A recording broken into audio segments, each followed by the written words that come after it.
আসসালামু আলাইকুম রহমতুল্লাহি ওবরাকাতু। আজকে আমার খামারের অবশেষে যে মদ্দা পাখিগুলি ছিল, আলহামদুলিল্লাহ সেই মদ্দা পাখিগুলি আজকে ডেলিভারি দিয়ে দিলাম। আসলে একটা কোয়েল খামারির যদি মদ্দা পাখিগুলি ঠিক সময় মতো না বিক্রি করতে পারে তাহলে কিছুটা লসের সম্মুখীন হতে হয়। কারণ কোয়েল পাখির ক্ষেত্রে আপনার 60% বা 50%ই মদ্দা হয়ে থাকে। এই মদ্দাগুলি যদি আপনি ঠিক সময় মতো না বিক্রি করতে পারেন, অবশ্যই 30 দিন বয়সে বা 35 দিন বয়সে যদি আপনি না বিক্রি করতে পারেন তো আপনি লসের সম্মুখীন হবেনই। কারণ মদ্দা পাখিগুলি আপনারে ডিম দিবে না এবং এটা আপনি মেয়ে পাখির মতো বেশি দামে বিক্রিও করতে পারবেন না।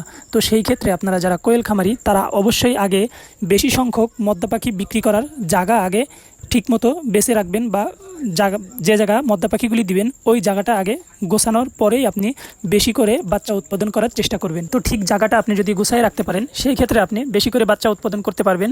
যেহেতু যদি মেয়ে পাখি রেখেও দেন তাহলে ডিম দিবে, আপনার একটা লাভ হবেই। আর যদি মদ্দা পাখি খাইতে থাকে তাহলে আপনার লাভটা হবে না, আপনি লসের সম্মুখীন হবেন। আসসালামু আলাইকুম।